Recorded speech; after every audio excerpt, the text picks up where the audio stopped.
భక్తులారా, కొంతమంది మనుషులు తెల్లవారగానే ఉత్సాహంతో పనులు మొదలుపెడతారు. వాళ్లు ఎక్కడికి వెళ్లినా గౌరవం దక్కుతుంది, ఏ పని చేపట్టినా అనుకొని మార్గాలు తెరుచుకుంటాయి.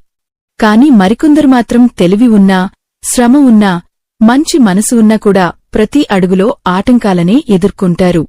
ఇంట్లో చిన్న విషయానికే కలహాలు, బయట పనిలో అపజయాలు, మనసులో ఎప్పుడూ తెలియని భారమూ కలిసిపోతాయి. నా అదృష్టం ఎప్పుడైనా మారుతుందా అనే ప్రశ్న వారిని రాత్రిళ్లు నిద్రపోనివ్వదు. అసలు కృష్ణుడు చెప్పినట్టు అదృష్టం అనేది బయటనుంచి వచ్చేది కాదు, మన రోజువారీ అలవాట్లనుంచే పుడుతుందని చాలామందికి తెలియదు.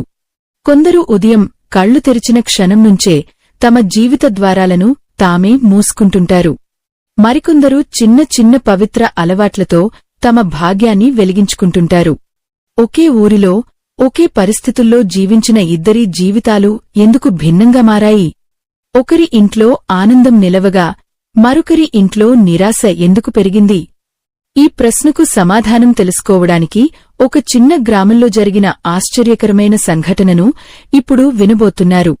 ఈ ఆధ్యాత్మిక రహస్యం మీకు పూర్తిగా అర్థం కావాలన్నా, దైవానుగ్రహం దక్కాలన్నా ఈ వీడియోను ఎక్కడా ఆపకుండా చివరి వరకు చూడండి. గోదావరి తీరాన ఉన్న ఆ గ్రామంలో వేదాంతం అనే యువకుడు జీవించేవాడు. అతను ఎంతో కష్టపడి పని చేసేవాడు. తెల్లవారక ముందే పొలానికి వెళ్లి రాత్రి చీకట్లు పడే వరకు శ్రమించేవాడు. కాని ఎంత కష్టపడినా అతని చేతిలో నిలిచేది మాత్రం బాధలే. అప్పులు తగ్గేవి కావు. ఇంట్లో తల్లి ఎప్పుడూ ఆందోళనలోనే ఉండేది. గ్రామంలో అతన్ని చూసి కొందరు దురదృష్టవంతుడు అని వెక్కిరించేవారు కూడా. మొదట్లో అతను వాటిని పట్టించుకోలేదు. కాని కాలం గడుస్తున్న కొద్దీ అతని మనసు కూడా దిగులుతో నిండిపోయింది. ఒకరోజు సాయంత్రం గ్రామానికి ఓ వృద్ధ సాధువు వచ్చాడు. అతని ముఖంలో అద్భుతమైన ప్రశాంతత కనిపించింది. గ్రామస్తులంతా అతనిని గౌరవంగా ఆహ్వానించారు. ఆ రాత్రి వేదాంతం కూడా అక్కడికి వెళ్లాడు. అందరూ తమ తమ సమస్యలు చెబుతుండగా వేదాంతం మాత్రం మౌనంగా కూర్చున్నాడు. అది గమనించిన సాధువు చిరునవ్వుతో, నీ మనసులో భారముంది కదా బిడ్డా అని అడిగాడు. ఆ మాట విన్న వెంటనే వేదాంతం కళ్లలో నీళ్లు చేరాయి. స్వామీ, నేను ఎవరికీ అన్యాయం చేయలేదు, కష్టపడటంలో వెనుకాడలేదు. అయినా నా జీవితం ఎందుకు ఇలా ఉంది అని వేదనతో అడిగాడు. సాధువు కొద్దిసేపు కళ్ళు మూసుకుని మెల్లగా అన్నాడు, భాగ్యం అనేది శ్రమతో మాత్రమే రాదు. మన అలవాట్లు మన చుట్టూ ఒక శక్తిని నిర్మిస్తాయి. ఆ శక్తే అదృష్టాన్ని ఆకర్షిస్తుంది. శ్రీకృష్ణుడు కూడా ఇదే సత్యాన్ని ఉపదేశించాడు. వేదాంతం ఆశ్చర్యపోయాడు. అలవాట్లు అదృష్టాన్ని మార్చుతాయా స్వామీ అని అడిగాడు. సాధువు నవ్వుతూ, అవును. ఒక ఇంటి ముందు ప్రతిరోజూ శుభ్రంగా నీళ్లు చల్లితే అక్కడ చల్లదనం నిలుస్తుంది. అలాగే మన జీవితం ముందు పవిత్రమైన అలవాట్లు ఉంటే దైవానుగ్రహం నిలుస్తుంది అని చెప్పాడు. ఆ తర్వాత సాధువు ఒక పురాతన కథ చెప్పడం ప్రారంభించాడు. ద్వారకలో ఒకసారి శ్రీకృష్ణుడి వద్దకు ఇద్దరు యువకులు వెళ్లారట. ఇద్దరికీ ఒకే కోరిక, జీవితంలో విజయం కావాలి. కాని వారిద్దరి స్వభావం వేరు. మొదటి యువకుడు ప్రతిరోజూ ఉదయం లేవగానే దేవుని స్మరించేవాడు. తల్లిదండ్రులకు నమస్కరించేవాడు. తాను సంపాదించిన దాంట్లో కొంత అవసరమైన వారికి సహాయం చేసేవాడు. రెండో యువకుడు మాత్రం ఆలస్యంగా నిద్రలేచి కోపంతో మాట్లాడి తన దగ్గర ఉన్నదాన్ని పంచుకోవడానికి ఇష్టపడేవాడు కాదు. కొన్ని సంవత్సరాల తర్వాత మొదటి యువకుడి జీవితం సంతోషంతో నిండిపోయింది. అతని చుట్టూ సహాయం చేసే మనుషులు పెరిగారు. అతని పనులు సులభంగా పూర్తయ్యేవి. కాని రెండో యువకుడు మాత్రం ఒంటరితనంలో పడిపోయాడు. ధనం వచ్చినా నిలవలేదు. స్నేహితులు కూడా దూరమయ్యారు. అప్పుడు శ్రీకృష్ణుడు చెప్పిన మాట ఒక్కటే, మనిషి చేసే చిన్న అలవాట్లే అతని భవిష్యత్తుకు విత్తనాలు. ఈ మాటలు విన్న వేదాంతం లోపల ఏదో కదిలింది. అతను తన జీవితాన్ని గుర్తు చేసుకున్నాడు. ఉదయం ఆలస్యంగా లేవడం, చిరాకు పడటం, తల్లి మాటలను పట్టించుకోకపోవడం, దేవుని స్మరణ లేకుండా రోజును మొదలుపెట్టడం, ఇవన్నీ అతని జీవితంలో మెల్లగా చీకటిని పెంచాయని అతనికి అర్థమైంది. సాధువు మళ్ళీ అన్నాడు, తెలుగు సామెత ఒకటి ఉంది బిడ్డా, ఉదయమే ఊరు తెలుపుతుంది. మన ఉదయం ఎలా మొదలవుతుందో మన దినం అలాగే సాగుతుంది. కృష్ణుడు చెప్పిన మొదటి అలవాటు, సూర్యోదయానికి ముందే లేచి కృతజ్ఞతతో రోజు ప్రారంభించాలి. ఆ రాత్రి వేదాంతం చాలాసేపు నిద్రపోలేకపోయాడు. తన జీవితాన్ని మార్చుకోవాలని అతని మనసులో మొదటిసారి గట్టి సంకల్పం పుట్టింది. మరుసటి రోజు తెల్లవారకముందే లేచాడు. ఇంటి ముందు నీళ్లు చల్లి శుభ్రం చేశాడు. తల్లికి నమస్కరించాడు. ఆకాశంవైపు చూసి కృష్ణుడిని స్మరించాడు. ఆ చిన్న మార్పులు అతని మనసులో ఒక తెలియని ప్రశాంతతను నింపాయి. కాని అతనికి తెలియదు, ఆ చిన్న అలవాట్లు అతని జీవితంలో త్వరలోనే ఒక అద్భుతమైన మార్పుకు కారణం కాబోతున్నాయని. మరుసటి కొన్ని రోజులపాటు వేదాంతం తన కొత్త అలవాట్లను ఆపకుండా కొనసాగించాడు. మొదట్లో గ్రామస్థులు అతన్ని చూసి ఆశ్చర్యపోయారు. ఎందుకంటే ఇంతకుముందు ఎప్పుడూ చిరాకు ముఖంతో తిరిగే వేదాంతం ఇప్పుడు ప్రశాంతంగా కనిపించసాగాడు. తెల్లవారగానే ఇంటి ముందు మగ్గువేయడం, తల్లికి సహాయం చేయడం, పక్షులకు గింజలు వేయడం అతని నిత్యకృత్యాలయ్యాయి. అతని తల్లికూడా కొంతకాలం తర్వాత తన కొడుకులో వచ్చిన ఆ మార్పును గమనించి ఆశ్చర్యపోయింది. ఒకరోజు ఉదయం వేదాంతం ఇంటి ముందు నిలబడి ఉండగా పక్కింటి వృద్ధురాలు దగ్గరకు వచ్చి, బిడ్డా, నువ్వు ఈ మధ్య చాలా మారిపోయావు. నీ ఇంటి దగ్గరికి రాగానే ఇప్పుడు ఒక మంచి ప్రశాంతత అనిపిస్తోంది అని చెప్పింది. ఆ మాట విన్న వేదాంతం మనసులో ఒక వెలుగు మెరిసింది. ఎందుకంటే ఇంతవరకు తన గురించి ఎవరూ మంచి మాట చెప్పలేదు. ఆ రోజు సాయంత్రం మళ్లీ ఆ సాధువు గ్రామంలోని ఆలయానికి వచ్చాడు. వేదాంతం వెంటనే అతని దగ్గరకు వెళ్లి నమస్కరించాడు. స్వామీ, నేను మీరు చెప్పినట్టు చేయడం మొదలుపెట్టాను. కాని నిజంగా ఇవి నా అదృష్టాన్ని మార్చగలవా అని సందేహంగా అడిగాడు. సాధువు చిరునవ్వు నవ్వాడు. బిడ్డా, ఒక విత్తనం నేలలో పడిన వెంటనే చెట్టు కనిపించదు. కాని లోపల మార్పు మొదలైపోతుంది. అలాగే మంచి అలవాట్లు ముందుగా మన అంతరంగాన్ని మార్చుతాయి. తర్వాత ఆ ప్రభావం బయటి ప్రపంచంలో కనిపిస్తుంది. ఆ తర్వాత సాధువు కృష్ణుడు చెప్పిన రెండో అలవాటును వివరించాడు. మనిషి నోటినుంచి వచ్చే మాటలు అతని భవిష్యత్తును నిర్మిస్తాయి. కోపం, అసూయ, నింద ఇవి అదృష్టద్వారాలను మూసేస్తాయి. మృదువైన మాటలు మాత్రం దైవానుగ్రహాన్ని ఆకర్షిస్తాయి.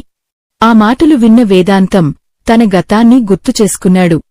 పనులు సరిగా జరగకపోతే తల్లిపై కోప్పడటం, తనకంటే బాగున్నవారిని చూసి అసూయపడటం, గ్రామస్తులపై చిరాకు చూపడం ఇవన్నీ తనలో నెమ్మదిగా చీకటిని పెంచాయని ఇప్పుడు అతనికి అర్థమైంది.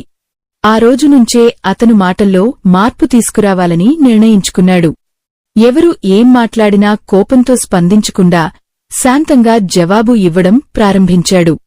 మొదట్లో అది అతనికి చాలా కష్టంగా అనిపించింది.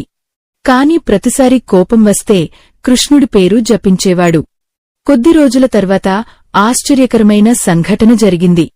గ్రామంలోని ఒక ధనిక రైతు తన పొలంలో సహాయం కోసం మంచి మనిషిని వెతుకుతున్నాడు. సాధారణంగా వేదాంతాన్ని ఎవరూ పట్టించుకునేవారు కాదు. కాని ఈసారి గ్రామంలో చాలామంది వేదాంతం ఇప్పుడు చాలా మారిపోయాడు, అతను నిజాయితీ గలవాడు అని చెప్పడం మొదలుపెట్టారు. ఆ రైతు వేదాంతాన్ని పిలిచి పని అప్పగించాడు. వేదాంతం ఎంతో శ్రద్ధగా ఆ పని చేశాడు. కొన్ని వారాలకే రైతు అతనిపై పూర్తి నమ్మకం పెంచుకున్నాడు. మొదటిసారి వేదాంతం చేతిలో కొంత డబ్బు నిలిచింది. ఇంట్లో కూడా చిన్న ఆనందం మొదలైంది. అది చూసి అతని తల్లి కళ్లలో ఆనంద బాష్పాలు కనిపించాయి. బిడ్డా, నీ తండ్రి బతికి ఉంటే నిన్ను చూసి ఎంత సంతోషపడేవాడో అని చెప్పింది. ఆ మాట విన్న వేదాంతం హృదయం కదిలిపోయింది. ఎందుకంటే చాలా కాలం తర్వాత తన ఇంట్లో ఆశ అనే వెలుగు కనిపించింది. ఆ రాత్రి వేదాంతం ఆలయానికి వెళ్లి కృష్ణుడి విగ్రహం ముందు కూర్చున్నాడు. అతని మనసులో ఒక ప్రశ్న తిరుగుతూనే ఉంది. ఇంత చిన్న అలవాట్లు నిజంగా జీవితాన్ని మార్చేస్తాయా? అప్పుడు ఆలయంలో ఉన్న వృద్ధ పూజారి అతని దగ్గరకు వచ్చాడు. బిడ్డా, మహాభారతంలో విదురుడు ఎందుకు గౌరవం పొందాడో తెలుసా అని అడిగాడు. వేదాంతం తల ఊపాడు. విదురుడి వద్ద రాజ్యమూ లేదు, సంపద లేదు.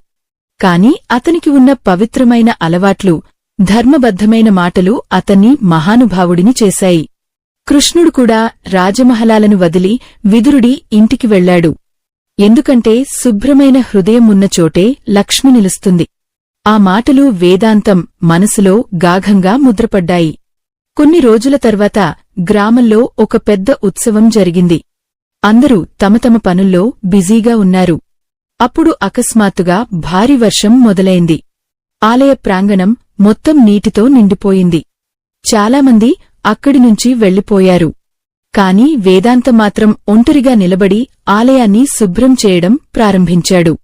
ఆ దృశ్యాన్ని దూరం నుంచి ఆ సాధువు గమనిస్తున్నాడు.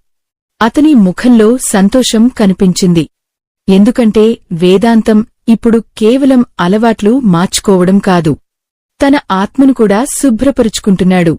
అయితే అదే సమయంలో గ్రామంలో ఇంకొకరు వేదాంతం మార్పును చూసి అసహనంతో మండిపోతున్నారు. అతని ఎదుగుదలను ఆపాలని ఎవరో నిశ్శబ్దంగా నిర్ణయం తీసుకున్నారు. ఆ వ్యక్తి పేరు భైరవయ్య. గ్రామంలో అతనికి మంచి ఆస్తి ఉంది. కాని అతని మనసులో మాత్రం ఎప్పుడూ అసూయ మంటలా మండుతూనే ఉండేది. వేదాంతం ఇంతకుముందు బాధల్లో ఉన్నప్పుడు అతన్ని చూసి నవ్వుకునేవారిలో భైరవయ్య ముందుండేవాడు. కాని ఇప్పుడు గ్రామస్థులు వేదాంతాన్ని గౌరవించడం అతనికి అస్సలు నచ్చలేదు. ఒకరోజు గ్రామ చౌరస్తాలో కొందరు వేదాంతం గురించి మంచి మాటలు మాట్లాడుతుండగా భైరవయ్య కోపంతో, అతను మారిపోయాడా? అదృష్టం అంత సులభంగా మారిపోతుందా? అని వ్యంగ్యంగా అన్నాడు. కాని అతని మాటలను ఈసారి ఎవరూ పట్టించుకోలేదు. అదే భైరవయ్యకు ఇంకా ఎక్కువ బాధ కలిగించింది. ఆ రాత్రి భైరవయ్య తన ఇంటిమేడపై ఒంటరిగా కూర్చున్నాడు. అతని మనసులో ఒక్కటే ఆలోచన, వేదాంతం మళ్లీ పాత స్థితికి పడిపోవాలి. ఇదిలా ఉండగా వేదాంతం మాత్రం తన అలవాట్లను మరింత పవిత్రంగా మార్చుకుంటున్నాడు.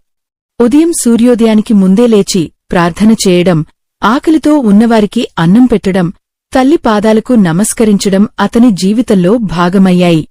ముఖ్యంగా అతను ఒక అలవాటు బాగా పెంచుకున్నాడు, ఎవరి గురించి చెడుగా మాట్లాడకపోవడం. ఒకసారి గ్రామంలో ఇద్దరు రైతులు గొడవపడుతుండగా వేదాంతం వారిని శాంతింపజేశాడు. కోపంతో మాట్లాడితే మనసులు దూరమవుతాయి. మృదువైన మాట ఒక యుద్ధాన్ని కూడా ఆపగలదు అని చెప్పాడు. ఆ మాటలు విన్న పెద్దవాళ్లు కూడా ఆశ్చర్యపోయారు. అప్పుడే అక్కడికి వచ్చిన వృద్ధ సాధువు చిరునవ్వుతో అన్నాడు, శ్రీకృష్ణుడు చెప్పిన మూడో అలవాటు ఇదే బిడ్డలారా, ఇతరుల మనస్కు శాంతి కలిగించే మాటలు మాట్లాడాలి. ఎందుకంటే మన నోటినుంచి వెలువడే శబ్దమే మన చుట్టూ ఉన్న శక్తిని నిర్మిస్తుంది. ఆ తర్వాత సాధువు ఒక అపూర్వమైన పురాణ ఉదాహరణ చెప్పాడు. ఒకసారి దేవలోకంలో నారద మహర్షి లక్ష్మీదేవిని అడిగారట, అమ్మా, నువ్వు ఎవరింట్లో శాశ్వతంగా నివసిస్తావు? అప్పుడు లక్ష్మీదేవి చిరునవ్వుతో ఇలా అన్నారట, శుభ్రత ఉన్న చోట నేను నిలుస్తాను. కృతజ్ఞత ఉన్న హృదయంలో నేను వికసిస్తాను. కాని ఇతరులపై ద్వేషం ఉన్న చోట నేను ఒక్క క్షణం కూడా ఉండను. ఆ మాటలు విన్న వేదాంతం తనలోని ప్రతి చిన్న చెడు ఆలోచనను కూడా విడిచిపెట్టాలని నిర్ణయించుకున్నాడు. అలా రోజులు గడుస్తుండగా గ్రామంలో ఆశ్చర్యకరమైన మార్పులు కనిపించసాగాయి. వేదాంతం పనిచేసే పొలాల్లో ఈసారి పంట బాగా పండింది. అతను వెళ్లిన చోట చిన్న చిన్న అవకాశాలు తెరుచుకుంటున్నాయి. గ్రామ పిల్లలు కూడా ఇప్పుడు అతన్ని గౌరవంగా చూసేవారు. కాని భైరవయ్య మాత్రం ఈ మార్పును జీర్ణించుకోలేకపోయాడు.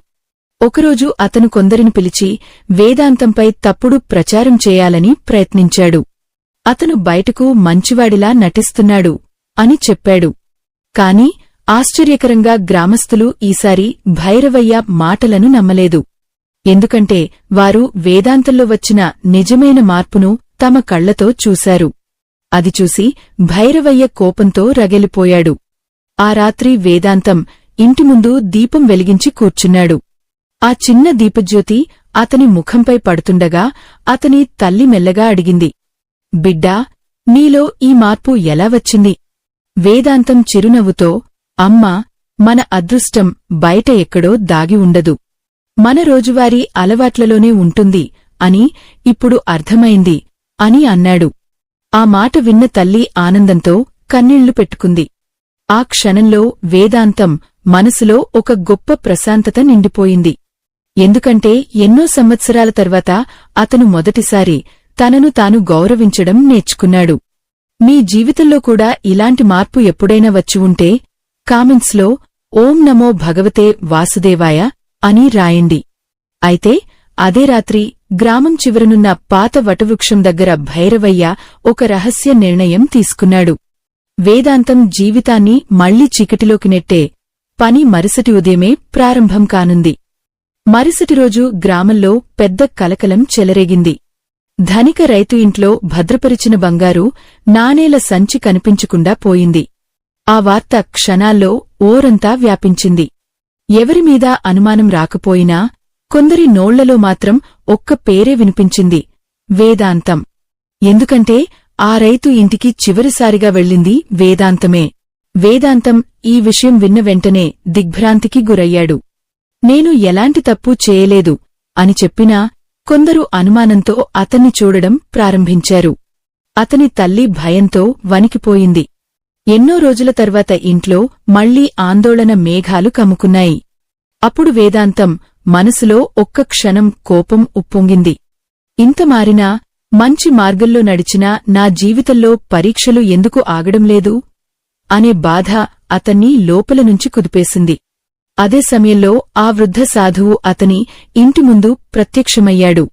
వేదాంతం ఆవేదనతో, స్వామీ, నేను నిజాయితీగా జీవించడానికి ప్రయత్నిస్తున్నాను. అయినా ఎందుకు ఇలా జరుగుతోంది అని అడిగాడు. సాధువు ప్రశాంతంగా నవ్వాడు. బిడ్డా, కృష్ణుడు చెప్పిన 4వ అలవాటు తెలుసా? పరిస్థితులు కఠినంగా మారినప్పుడు కూడా ధర్మాన్ని వదలకపోవడం. వేదాంతం మౌనంగా అతని మాటలు విన్నాడు. మహాభారతంలో పాండవులు ఎన్నో అవమానాలు ఎదుర్కొన్నారు. కాని ధర్మాన్ని మాత్రం విడిచిపెట్టలేదు. అందుకే చివరికి విజయం వారిదైంది. పరీక్షలు రావడం అంటే దైవం నిన్ను వదిలేసిందని కాదు. నీవు నిజంగా మారావా లేదా అని కాలం నిన్ను పరీక్షిస్తోందని అర్థం. ఆ మాటలు విన్న తర్వాత వేదాంతం తన కోపాన్ని అదుపులో పెట్టుకున్నాడు. అతను నేరుగా రైతు ఇంటికి వెళ్లాడు. అక్కడ గ్రామ పెద్దలు కూడి ఉన్నారు. వేదాంతం అందరి ముందు నిలబడి ప్రశాంతంగా అన్నాడు, నేను ఏ తప్పూ చేయలేదు. నిజం బయటపడే వరకు నేను సహనంతో ఉంటాను. అతని మాటల్లో ఉన్న నిబ్బరం చూసి కొందరు ఆశ్చర్యపోయారు. ఇదిలా ఉండగా భైరవయ్య మాత్రం లోపల ఆనందపడుతున్నాడు. ఎందుకంటే ఈ అపవాదుతో వేదాంతం మళ్లీ పాత జీవితంలోకి వెళ్లిపోతాడని అతను భావించాడు. కాని అదే రాత్రి ఒక అనూహ్యమైన సంఘటన జరిగింది. గ్రామంలోని చిన్న బాలుడు ఒకడు పొలాల దగ్గర ఆడుకుంటూ ఉండగా పొదల్లో దాచిన ఒక సంచిని కనుగొన్నాడు. అది తెరిచి చూడగా అందులో బంగారు నాణేలు ఉన్నాయి. భయపడిన ఆ బాలుడు వెంటనే గ్రామ పెద్దల దగ్గరకు పరుగెత్తాడు. అందరూ అక్కడికి వెళ్లి చూసినప్పుడు అది రైతు ఇంటినుంచి పోయిన అదే సంచి అని తెలిసింది. గ్రామస్తులంతా ఆశ్చర్యంతో ఒకరినొకరు చూసుకున్నారు. వేదాంతంపై వచ్చిన అనుమానం ఒక్క క్షణంలో కరిగిపోయింది. అప్పుడు అక్కడున్న ఒక వ్యక్తి మెల్లగా అన్నాడు, ఈ పని వెనుక ఎవరో కావాలనే కుట్ర చేసినట్టుంది. ఆ మాట విన్న భైరవయ్య ముఖం ఒక్కసారిగా తెల్లబడిపోయింది. కాని వేదాంతం మాత్రం ఎవరిమీదా కోపం చూపలేదు. అతను నిశ్శబ్దంగా ఆకాశంవైపు చూసి కృష్ణుడిని స్మరించాడు. ఎందుకంటే ఇప్పుడు అతనికి ఒక గొప్ప సత్యం అర్థమైంది. నిజాయితీగా జీవించే మనిషిని కొంతకాలం పరీక్షించవచ్చు, కాని శాశ్వతంగా ఓడించలేరు. ఆ రాత్రి గ్రామంలోని ఆలయంలో దీపాలు వెలుగుతుండగా వృద్ధ సాధువు వేదాంతాన్ని చూసి సంతోషంగా అన్నాడు, బిడ్డా, నీ అదృష్టం మారడం ప్రారంభమైంది. ఎందుకంటే ఇప్పుడు నీలో ధర్మం నిలిచింది. అప్పుడే ఆలయానికి వచ్చిన కొందరు పేదవాళ్లు ఆకలితో కూర్చున్నారు. వేదాంతం తన దగ్గర ఉన్న కొద్దిపాటి ధాన్యాన్ని తీసుకెళ్లి వారికి ఇచ్చాడు. అది చూసి సాధువు కన్నుల్లో ఆనందం మెరిసింది. ఇదే కృష్ణుడు చెప్పిన 5వ అలవాటు, ఉన్నదాంట్లో కొంత పంచుకోవడం. దానం అనేది సంపద తగ్గించదు, మన హృదయాన్ని విశాలం చేస్తుంది అని అన్నాడు.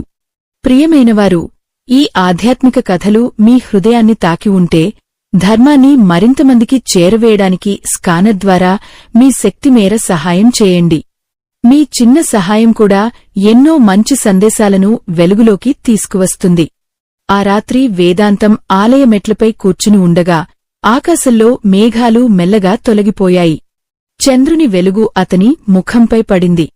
కాని అతనికి తెలియదు, అతని జీవితాన్ని పూర్తిగా మార్చే చివరి పరీక్ష ఇంకా ముందే ఉందని. కొన్ని రోజులపాటు గ్రామంలో ప్రశాంతత నెలకొంది. వేదాంతంపై ఉన్న అనుమానాలు పూర్తిగా తొలగిపోయాయి. ఇప్పుడు గ్రామస్థులు అతన్ని మరింత గౌరవంగా చూడసాగారు. అతని మాటల్లో ఉన్న శాంతి, పనుల్లో ఉన్న నిజాయితీ చాలామందికి ఆదర్శంగా మారింది. కాని జీవితంలో నిజమైన మార్పు వచ్చినప్పుడు కాలం చివరిసారిగా మన సహనాన్ని పరీక్షిస్తుందని వేదాంతానికి ఇంకా తెలియదు. ఒక ఉదయం గ్రామానికి దూరప్రాంతం నుంచి ఓ వ్యాపారి వచ్చాడు. అతను గ్రామ పెద్దలతో మాట్లాడుతూ, ఈ ప్రాంతంలో ఉన్న పాత భూముల్లో ఎవరికైనా భాగస్వామ్యం కావాలంటే నేను పెద్ద మొత్తంలో ధనం పెట్టడానికి సిద్ధంగా ఉన్నాను అని చెప్పాడు. ఆ వార్త ఊరంతా వ్యాపించింది.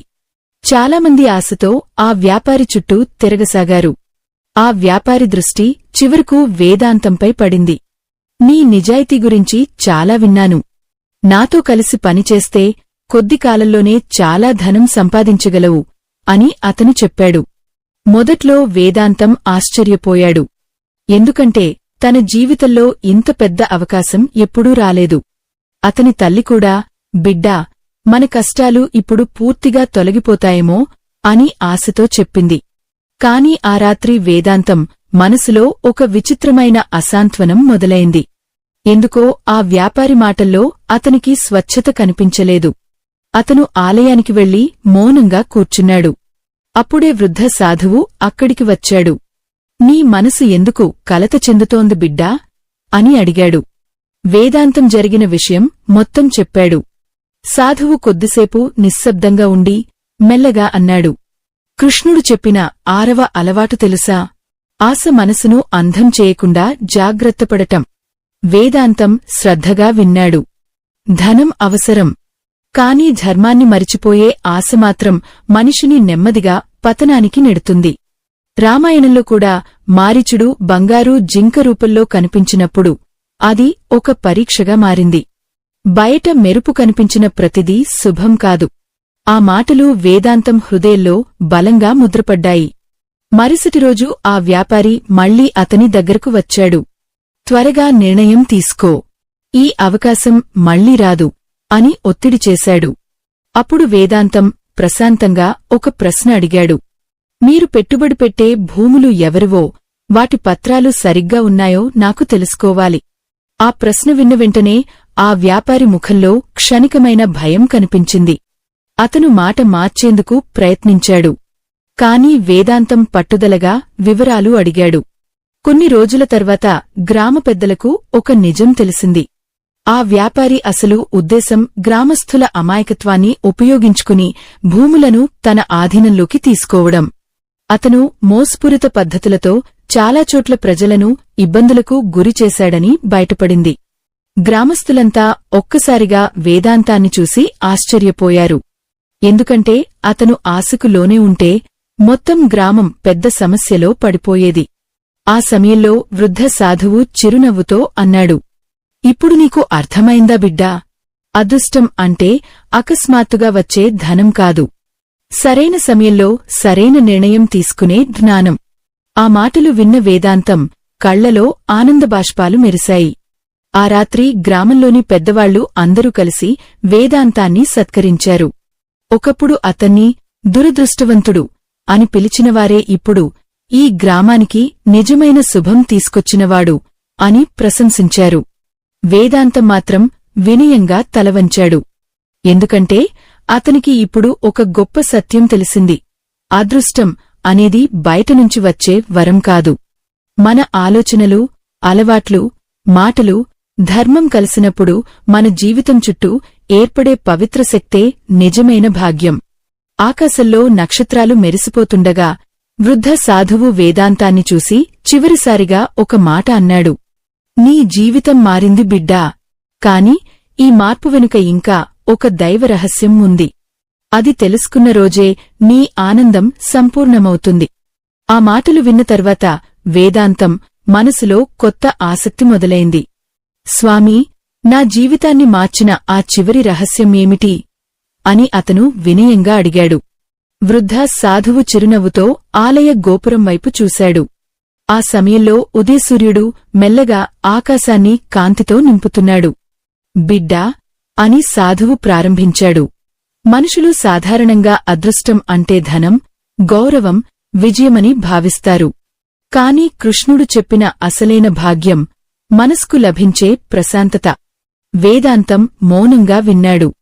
ఎందుకంటే ప్రశాంతత లేని ధనం శాపమవుతుంది.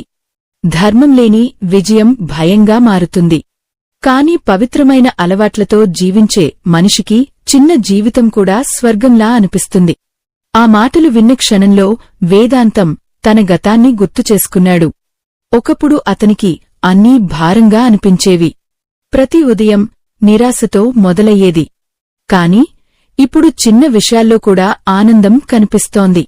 తల్లి నవ్వులో ఆనందం, పక్షుల కెలకిలారావల్లో ప్రశాంతత, ఉదయసూర్యుడి కాంతిలో ఆశ, ఇవన్నీ అతని జీవితాన్ని వెలిగిస్తున్నాయి. అప్పుడు సాధువు కృష్ణుడు చెప్పిన చివరి అలవాటును వివరించాడు. ప్రతిరోజు ముగిసే ముందు కృతజ్ఞతతో దేవుణ్ణి స్మరించాలి. ఎందుకంటే కృతజ్ఞత ఉన్న హృదయంలో బాధలు ఎక్కువసేపు నిలవవు. ఆ తర్వాత సాధువు ఒక అద్భుతమైన కథ చెప్పాడు. పురాణకాలంలో సుధాముడు ఎన్నో కష్టాల్లో జీవించాడు. కాని అతని హృదయంలో కృష్ణుడిపై ఉన్న ప్రేమ, కృతజ్ఞత ఒక్కరోజు కూడా తగ్గలేదు. అతను తన దారిద్ర్యాన్ని శాపంగా భావించలేదు. అదే కారణంగా కృష్ణుడు అతని జీవితంలో అనూహ్యమైన ఆనందాన్ని నింపాడు. గుర్తుపెట్టుకో బిడ్డా అని సాధువు మెల్లగా అన్నాడు. దైవం మనిషికి వరాలు ఇచ్చే ముందు అతని హృదయాన్ని పరిశీలిస్తుంది. ఆ మాటలు వేదాంతం ఆత్మలో గాఢంగా ప్రతిధ్వనించాయి. ఆ రోజు సాయంత్రం గ్రామంలోని ఆలయంలో పెద్ద హారతి జరిగింది. గ్రామస్తులంతా అక్కడికి చేరుకున్నారు. వేదాంతం కూడా తన తల్లితో కలిసి ఆలయానికి వెళ్లాడు. ఒకప్పుడు బాధతో తలవంచుకుని తిరిగిన అతను ఇప్పుడు ప్రశాంతమైన ముఖంతో నిలబడ్డాడు. అప్పుడే గ్రామ పెద్దలు అందరి ముందు ఒక నిర్ణయం ప్రకటించారు. ఈ గ్రామంలోని యువతకు ధర్మం, నిజాయితీ, మంచి అలవాట్ల విలువ నేర్పించే బాధ్యతను ఇకపై వేదాంతం తీసుకుంటాడు అని చెప్పారు. ఆ మాట విన్న వెంటనే అక్కడున్న వారందరూ హర్షధ్వానాలు చేశారు. వేదాంతం కళ్లలో నీళ్లు తిరిగాయి. ఎందుకంటే తన జీవితంలో ఇంత గౌరవం వస్తుందని అతను ఎప్పుడూ ఊహించలేదు. ఆ సమయంలో జనసమూహం వెనుక నిలబడి ఉన్న భైరవయ్య నిశ్శబ్దంగా అన్నీ గమనిస్తున్నాడు. అతని ముఖంలో ఈసారి అసూయ లేదు, పశ్చాత్తాపం మాత్రమే ఉంది. కొద్దిసేపటి తర్వాత అతను ముందుకు వచ్చి వేదాంతం ముందు తలవంచాడు. నన్ను క్షమించు అని వణికిన గొంతుతో అన్నాడు. నీ మార్పును చూసి నేను అసూయపడ్డాను. కాని ఇప్పుడు అర్థమైంది. నిజమైన అదృష్టం మంచితనంలోనే ఉందని. ఆ మాట విన్న వేదాంతం చిరునవ్వుతో అతన్ని ఆలింగనం చేసుకున్నాడు. ఆ క్షణంలో వృద్ధ సాధువు సంతోషంగా కళ్ళు మూసుకున్నాడు. ఎందుకంటే వేదాంతం కేవలం తన జీవితాన్నే మార్చలేదు, తన చుట్టూ ఉన్న మనుషుల హృదయాలను కూడా వెలిగించాడు. ప్రియమైనవారు, ధర్మాన్ని, మంచి ఆలోచనలను మరింతమందికి చేరవేయడానికి స్కానర్ ద్వారా మీ శక్తి మేర సహాయం చేయండి. మీ చిన్న సహాయం కూడా ఎన్నో జీవితాల్లో ఆశ వెలిగించగలదు. ఆ రాత్రి ఆకాశంలో పౌర్ణమి చంద్రుడు ప్రకాశిస్తున్నాడు. గ్రామం మొత్తం ప్రశాంతంగా కనిపిస్తోంది. వేదాంతం ఆలయమెట్లపై కూర్చుని కృష్ణుడి విగ్రహాన్ని చూసి మౌనంగా చిరునవ్వు నవ్వాడు. ఎందుకంటే ఇప్పుడు అతనికి పూర్తిగా అర్థమైంది, అదృష్టం అనేది బయటనుంచి వచ్చేది కాదు. ప్రతిరోజూ మనం చేసే పవిత్రమైన అలవాట్ల రూపంలోనే దైవం మన జీవితంలోకి ప్రవేశిస్తుంది. ఈ ఆధ్యాత్మిక ప్రయాణం ఇక్కడితో ముగిసిపోయింది. స్వస్తి.